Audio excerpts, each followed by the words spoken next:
RRB clerk pre के result के video में ये वाला कमेंट आया था। तो मैंने सोचा कि ये एक बार वीडियो में भी मैं आप लोगों से शेयर कर दूँ, क्योंकि काफ़ी लोगों का ये क्वेरी रहता है। मुझे टेलीग्राम पर भी काफ़ी लोग मैसेज करते हैं कि आपको शादी का प्रेशर आता है या नहीं आता है। तो देखो, पेरेंट्स की तरफ से तो बिल्कुल भी नहीं आता है, क्योंकि मेरे पेरेंट्स चाहते हैं कि मैं पहले सेल्फ इंडिपेंडेंट बनूँ, पहले कुछ करूँ अपना जॉब वगैरह, उसके बाद ही शादी के बारे में सोचूं। मतलब उनका ये कहना है कि तुम इतना पढ़ी लिखी हो और तुम्हारे में वो है पोटेंशियल कि तुम कुछ करो, तो करना चाहिए। और उन्होंने जो झेला है फाइनेंशियली, तो मे भी इसलिए भी वो सोचते होंगे। लेकिन देखो, फाइनेंशियल प्रॉब्लम तो क्या है, वो तो कोई अमीर घर में शादी दे देंगे, तो फाइनेंशियल प्रॉब्लम ऐसी मेरा तो सॉल्व हो जाएगा। लेकिन लड़कियों को सेल्फ इंडिपेंडेंट बनना भी बहुत ही ज़्यादा ज़रूरी है। ये मेरे मम्मी पापा समझ गए हैं, इसलिए वो मुझे प्रेशराइज नहीं करते इस चीज़ को लेकर। लेकिन मेरे घर में बाकी जितने भी रिलेटिव्स हैं, देखो सारे तो प्रेशराइज नहीं करते हैं, काफ़ी अच्छे भी रिलेटिव है मेरे। लेकिन 90% रिलेटिव्स का यही हाल है कि उनको बस मेरे शादी के पड़ा हुआ है। मम्मी पापा को छोड़कर मेरे घर के भी लोग, फॉर एग्जांपल मेरे दादा दादी, वो लोग भी वैसे ही हैं शादी को लेकर। मतलब करना है, पढ़ लिख कर क्या ही होना है। कभी कभी मेरी दादी बोलती है कि पढ़ो, कुछ जॉब करो, मैं यही चाहती हूँ। पर दूसरे साइड से कुछ और सुनने को मिलता है। खैर, वो सब उतना नहीं खुलूँगी, उतना ज़्यादा बोलने की ज़रूरत भी नहीं है, आप लोगों को पता ही होगा।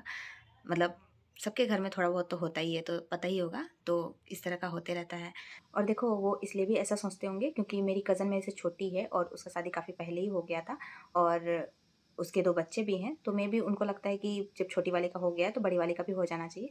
लेकिन उनको ये चीज़ समझना चाहिए कि जब अगला मना कर रहा है कि नहीं करना है अभी, तो ज़्यादा फ़ोर्स करने का कोई मतलब नहीं बनता है। कल परसों, मतलब ये सरस्वती पूजा के दिन, सरस्वती पूजा के 1 दिन पहले मुझे सुनने को मिला उन्हीं के मुँह से, डायरेक्ट नहीं, वो किसी को बता रही थी कि निशा को तो लड़के वाले देखने के लिए आएँगे। ऐसे तो आज ही आने वाले थे, लेकिन पंचमी के बाद आएँगे।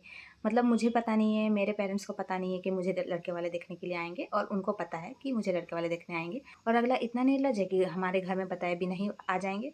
तो ये लोग का पता नहीं क्या खिचड़ी पकता है अंदर-अंदर, कुछ समझ में आता नहीं है, बताते तो है नहीं। कुछ तो चलता होगा मे बी। बाकी आ जाते हैं दूसरे लोगों पर, तो मेरे मम्मी पापा को कोई प्रॉब्लम है नहीं। मुझे वो खिला रहे, पिला रहे हैं, पढ़ा रहे, लिखा रहे हैं, उनको कोई प्रॉब्लम नहीं है। जिनके हाथ से एक फूटी कौड़ी भी मुझे नहीं मिल रहा है, मैं ले नहीं रही हूँ किसी से एक फूटी कौड़ी भी, उनको प्रॉब्लम है यार। मेरे मेरे मम्मी पापा के घर में रहने से उनको प्रॉब्लम है। घर मेरे मम्मी पापा का, पैसा मेरे मम्मी पापा का, खाना पीना मेरे मम्मी पापा का, पढ़ाई लिखाई मेरे मम्मी पापा करवा रहे हैं, तो लोगों को प्रॉब्लम होता क्यों है? और एट द एंड जब कुछ नहीं सकते हैं, वो लोग कुछ नहीं बोल पाते हैं, तो क्या बोलते हैं कि उसका शादी ही नहीं हो रहा है, उसको करेगा ही नहीं कोई शादी, इसलिए शादी नहीं हो रहा है। अरे लाइन लगा हुआ है, 10th क्लास में थी ना जब से। प्राउड की बात नहीं है, वो मैं नहीं बोल रही हूँ, लेकिन उन वैसे लोगों को मैं बोल रही हूँ कि यार, लाइन लगा हुआ है, 10th में थी तब से रिश्ते आ रहे हैं यार। मेरे मम्मी पापा अच्छे हैं जो कब से मना करे जा रहे हैं, वरना कोई और रहता तो करा देता यार। बहुत अच्छे अच्छे घर से रिश्ता आ रहा था, ऐसा नहीं है।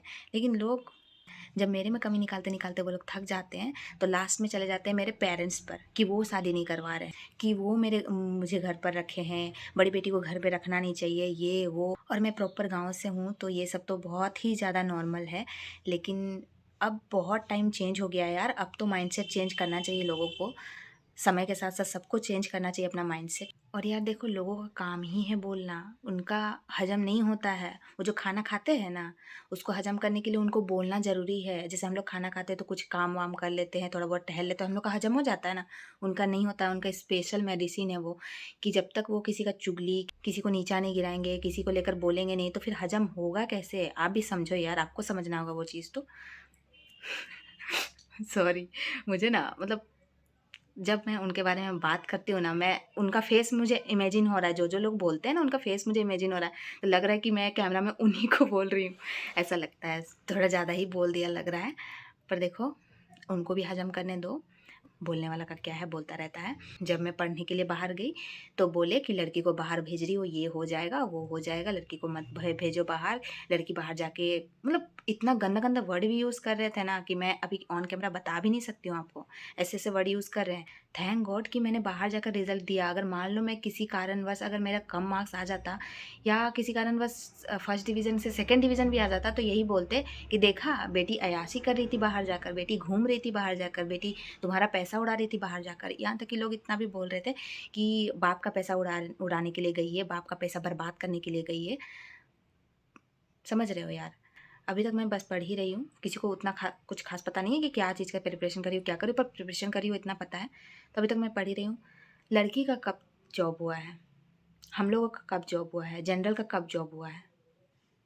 गज़ब। जब मैंने फ़ोन यूज़ करना स्टार्ट किया, एक इंसिडेंट है मैं बताती हूँ, बहुत इंटरेस्टिंग है। तो मैं पढ़ने के लिए लगभग 15-20 किलोमीटर दूर जाती थी जब मैं 11th में थी, बस के थ्रू। तो उस टाइम पे मैंने फ़ोन यूज़ करना स्टार्ट किया ताकि मैं मतलब बस पूरा अंदर तक नहीं आता था, गाँव अंदर तक नहीं आता था, बाहर ही तक रहता था। मेन रोड में बस उतार देता था, तो मैं घर वालों को बुलाने के लिए मैंने फ़ोन यूज़ करना स्टार्ट किया और थोड़ा बहुत पढ़ाई करने के लिए भी स्टार्ट किया। तो पता चला मेरे कुछ नहीं, एक रिलेटिव को ही बोलूँगी, नाम नहीं लूँगी, कौन थी वो भी नहीं बोलूँगी, बस कोई थी।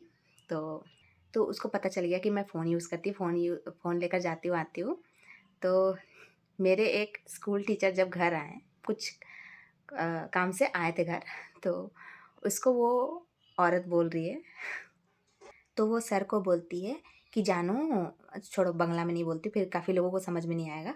तो वो बोलती है, जानते हैं आजकल तो माँ बाप लोग अपना बेटी को फ़ोन दे दे रहा है, कैसे जो फ़ोन दे दे रहा है, पूरा बर्बाद हो जाएगी बेटी, समझ में आता नहीं है, माँ बाप को कुछ पड़ा ही नहीं है, फ़ोन देना चाहिए बेटी लोग को, बोलिए तो बर्बाद नहीं हो जाएगी, बोलिए तो।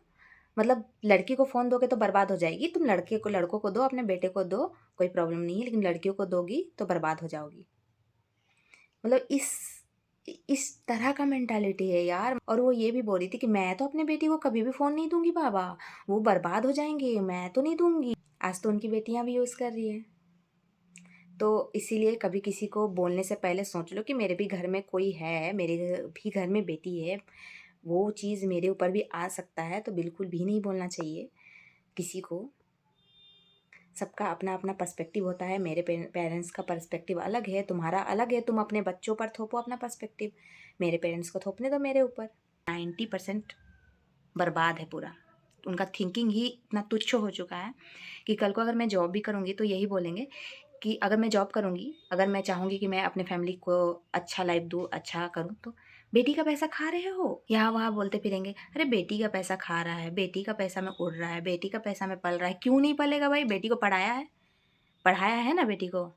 तुम जैसे कौवों के बीच में रह के बगुला वाला काम किया है ना, तो बेटी के पैसे में पलेगा भी, बढ़ेगा भी। खैर ये सब कैमरा में बोलना तो नहीं चाहिए, लेकिन आज मेरा भड़ास था जो निकल गया, काफ़ी टाइम से था। कभी कभी बोलना भी अच्छा होता है, इसलिए मैंने बोल दिया।